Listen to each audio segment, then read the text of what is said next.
Hey everyone, it's Jack and Ross from Cultaholic.com. Here we are on Wednesday morning. Time for some wrestling news. Ross, how are you? Gotta get down on Wednesday, Jack. That's how it works, isn't it? Definitely Wednesday. Absolutely. I think I've chipped a tooth or something. I'm not having a good one. I'm not having a good one at all. How's this happened, Jack? Did someone hit you in the face? Tell No, me who not it is, at all. Jack. You know Tell when- me who it is and I'll sort them out. I don't know if you've ever... Have you ever felt one of your back teeth, one of your molars, kind of feels like it's pointing into your tongue a little bit? Because it's sort of... Yeah, it's one of them. You It's have to one have of it them. pulled I'm out, hoping it unfortunately. Sounds No, like it's no, gonna- well, I'm just hoping it doesn't develop into anything because obviously everywhere is shut forever. So that'd be pretty bad, wouldn't it? But on the positive side, we've got some wrestling news to talk about, and some of it concerns the Royal Rumble. So without any further ado, let's get into those headlines. First of all, WWE are said to be planning a scary finish to the Royal Rumble. Next up, a top AEW star is apparently out for a long time. And finally, we have an update on a WWE Legend potentially appearing at WrestleMania 37. So, first of all, Ross, there's some strange goings on involving the Royal Rumble, at least according to WrestleVote. I will read their tweet now. They said, sorry for the lack of details here, but still noteworthy. Had a brief conversation earlier with a source regarding the men's Royal Rumble match, and they said, quote, there's a finish that scares the death out of me, and it's legitimately getting heavy consideration. Yikes. Ross, what on earth could this possibly be? Well, when I saw that this morning, Jack, my first thought went to a pitch somebody sent me on our Royal Rumble watch-along over the weekend, and that was that Daddy Drew McIntyre would squash Goldberg, and then the number 30... I know they're going to announce the number 30 entrant, but I guess somewhere in the Rumble match, Goldberg then enters, and Goldberg wins and goes on to WrestleMania. So maybe something like that would see the world implode and melt and explode and all bad things. Maybe something like that. Do you feel as though then Goldberg would go on to challenge Reigns rather than Drew again, because they'll have just had a match at the Rumble? I guess it would sort of make sense because of the spear-off we didn't see this time last year in the build to WrestleMania. So maybe they could do that. It'd be interesting to see how they would get around that, because obviously Roman Reigns is a very different Roman Reigns to the Roman Reigns he was this time last year. So yeah, maybe two big squash matches coming up for Big Billy Bill. We heard not long ago as well, didn't we, that Goldberg is rumoured to be in WWE's plans for WrestleMania 2. I was racking my brains trying to think of how they'd do that without having him win the Rumble, but this would potentially be a scary finish. Other scary finishes I could think of would possibly be maybe Lesnar returning and winning it, but then again, that wouldn't be as scary a booking decision as Goldberg, surely not. Unless the scary here involves like a Darby Allin-esque spot for the final elimination, something that is just literally scary rather than just a scary booking decision. I don't know. Maybe try and recreate 2005 and hope it doesn't go horribly wrong. That is true. It could be various different things with the meaning of scary, but the one that everyone seems to have jumped to immediately is scary in terms of bad reception from the fans. Another interesting thing as well regarding this year's Royal Rumble is the fact that some of the numbers, as you alluded to just a few seconds ago, are going to be announced on WWE Backstage. We know that Backstage is returning for a pre-Royal Rumble special, and yeah, according to Fightful, basically there was a call to announce certain numbers, which I'll get to in a second. That was confirmed to Fightful, and basically it's because WWE and Fox want to do a good viewership number on Backstage and maximise the partnership and deals that they've already got in place. And those numbers are number 30 for the Men's Royal Rumble and numbers 1 and 2 in the Women's Royal Rumble. What do you make of that? It's this thing coming out, the Peacock announcement the other day that WWE now aren't really concerned with creating good content. They're just concerned with creating all kinds of content, whether it be good or bad. As long as they get the hours in and the hours they can flog to certain companies like Peacock and all that, that's all that matters. Because to me, a wrestling purist, Jack the Jobber, a wrestling purist, you can't be announcing the number 30 for the Men's Rumble spot just like this, willy-nilly. If you have a matchup with that on the line and somebody wins to earn number 30, fair enough. But we haven't had that. And for them just to give it away on something like that, the wrestling purist inside is dying. I agree as well, because as you say, if it's already part of a storyline, fair enough. But if it's just for viewership's sake, just to pop a rating, I don't agree with it at all. Same for the women's match as well. maybe not as bad because it's only numbers 1 and 2, but they're still very important parts of a run. That's still something that people look forward to, seeing who are going to be the first 2 wrestlers Sets the in the tone, ring. doesn't it? Like you never really might get tag team partners like we had with Demolition way back in the day, and that sets the tone for the entire match. I guess if it's all business, isn't it? It's not really putting the fans first anymore, is it? It's just putting money and relationships with different companies first, and if that's what they've got to do to pay the bills, I guess more power to them. Yeah, I guess you're right, but at the same time, it's hard not to be a little bit disappointed, really. Another thing I was thinking as well is that number 30, really, that's often the biggest surprise. I mean, yes, we've seen before where it's been incorporated into a storyline, but that's one of the biggest moments of an entire Royal Rumble, so it could be very, very disappointing, really. Hopefully it's not. More disappointing news comes courtesy of the Wrestling Observer Radio, where Dave Meltzer has reported that a top AEW star is set to be out for quite a while, and he's talking about Penta or Pentagon or Penta L0M. And he said, if you remember last week, they did the angle where they beat up Pentagon backstage, they being, of course, the Good Brothers and Kenny Omega. And Meltzer says, I don't even know if that was the real Pentagon that was in there, in the costume. But the idea is that on Being the Elite Today, they said he's going to be out of action for a long time.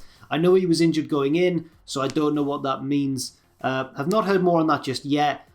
It'll force Phoenix to work as a single star, and they may be doing Phoenix and Pac as a tag team because they're teaming them up with Beach Break, obviously, with John Moxley as well. Yeah, it's an exciting tag team, but you've got to feel a bit sorry for Penta as well if this is true. Yeah, he was, well, I guess it's a secondary sort of role, fair to say, for what he was doing in more recent times, because obviously we had the stuff with Ray Phoenix in the tournament, then he sort of took over for a bit. And I don't know, it's a revolving cast more than ever in AEW, isn't it? They don't really sort of focus on the same people for too long. It's always like everyone's intertwined, and so you can take parts out and put stuff in. So I guess that this sort of loss isn't really going to affect things too much, just because everybody is just sort of intertwined and all the storylines linked together somehow in this wonderful way. Yeah, I hope that he obviously makes a quick recovery and everything. It seems as though, I think he was carrying an injury into even like Triple Mania around then, even a few weeks ago, rather than this just being a sudden immediate thing. So hopefully it's like a planned absence where he might be getting something looked at or worked on. But yeah, it'll be a shame. There'll definitely be a miss because he's obviously really exciting to watch and everything. But as you mentioned, it is exciting to maybe see Phoenix and Pac do their stuff. Maybe even see Phoenix a bit more as a single star going forwards. Elsewhere, we've got a backstage reason for a match changing at WWE Superstar Spectacle. That's now on the network. Did you watch any of Superstar Spectacle? I saw a little bit. I haven't seen all of it yet. Is it worth watching? I've seen conflicting reports. Some saying it was just a fantastic celebration of professional wrestling. Other people saying it was just a house show. I've seen a few little highlights here and there, but I've not watched the whole thing yet. But one thing that summed it up for me from the bits I saw was in that tag match where Rey Mysterio and Ricochet were teaming up with the two massive lads, the Great Khali trainees. And at one point, they all chased the heels out the ring and posed. And the pose was the two big lads stood there, all like 7 foot tall and everything. And then Ray and Ricochet got under between the legs and barked at the heels like dogs. So that was good. Did the Great Khali trainees come down on their motorcycles like they do in the promos? I've not seen, but I really hope so. I hope so. Me too. Fantastic stuff. One of the matches, though, was changed. Obviously, it featured a lot of prominent superstars of Indian origin. And a lot of them we hadn't really heard of. A lot of them hadn't really been made familiar to WWE fans or Western audience particularly. But one of them who was Kavita Devi, because she obviously was on... she was in the Mae Young Classic and has appeared here and there. But she was unable to make the show. According to PW Insider, the reason WWE gave is the legitimate reason why she was unable to compete. And that is that, unfortunately, she was back in India dealing with a family issue. So hopefully everything's all right there. And she was replaced by Serena Sandhu, who was placed into the match, teaming with Charlotte Flair. I feel bad for Kavita Devi. Obviously, it's a great opportunity for Serena Sandhu. But this could have been a big moment, teaming with Charlotte. That's a guaranteed win, first of all. You're going to win that match. Yeah. And it's just a bit of a shame. So hopefully everything's all right there. But I suppose we should find out if those lads came down to the ring on motorcycles as well. I'm trying to think what else happened that I saw. There were two singles matches, one involving AJ and one involving Balor, and they took on two Indian guys that I'm not too familiar with. And it seemed like they were giving them a bit of time to do this. Maybe they're two like promising ones that they've got their eye on or something. Just coming out and reading a couple of reports, it just seems that WWE are fully like, I don't want to use the phrase, but all in on NXT India, whatever this is going to be going forwards from here, which is not what they have been with NXT UK. Play your fiddles for us in the UK, wrestling fans. It seems like they were maybe threatened by the UK indie scene, which was massive at the time when NXT UK first came about. Maybe in terms of them trying to make inroads in India, that's more to do with just the massive untapped market potential over there because they've got a massive population. Also, we should talk as well about what Triple H has been saying to Sports Illustrated about the chances of a WWE Legend appearing at WrestleMania. And that legend is none other than John Cena. Triple H said, "I won't put words in John's mouth, but I can speak to his passion, and that is WWE and WrestleMania. Once you do this at a high level, and John does it at the highest, it's very hard to put down. If there's a way for him to be there, he will be there." So Triple H there, not confirming, but strongly suggesting that Cena's going to be a part of WrestleMania. Can you think of what aspect he might be involved in? I have no idea, Jeff, because as we all saw at WrestleMania 36, John Cena died. Oh, yeah, he did. And Triple H... John Cena disappeared. And Triple H also, he's with him. Maybe this is what it's going to be. Maybe in this weird sort of vortex where John Cena and Triple H currently reside because they were put there by The Fiend and Bray Wyatt. Maybe they just have some sort of weird vortex. Fill in the blank here for me, Jack. I'm having a nightmare this morning. Some sort of funny match in some sort of cyberspace that doesn't really exist. I'd like them to come out in real life as a tag team and just batter The Fiend for what he's done. I feel like that's a dream tag team that we've not even considered, and it could be amazing. The Cerebral Thugonomics or something along those lines. Yeah, but just reading his quote there, he's not confirming anything, but surely Cena's got to be a nailed-on certainty for next year when it's in LA. Yeah. That's where they do all of the films now, isn't it? You'd think so. I've got a bit. I'll give a little teaser for news video part 2 later on today.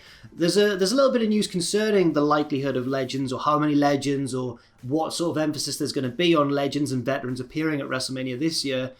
But that's coming up later on, so we'll keep that a little secret for now, Ross. But first of all, thanks very much for joining me in this video. Thanks everybody for watching. Leave your thoughts in the comments section down below. And any final thoughts? Any final words? If there are any dentists watching, could you let Jack know what the issue is? Will he have to have it pulled out? No Novocaine, no nothing, just pulled straight out there with a pair of paralyzers. If it's going to be anything less than that, let him know, because I can see he's worried. A little bit. But yes, thanks very much, everybody, and we'll catch you in a bit.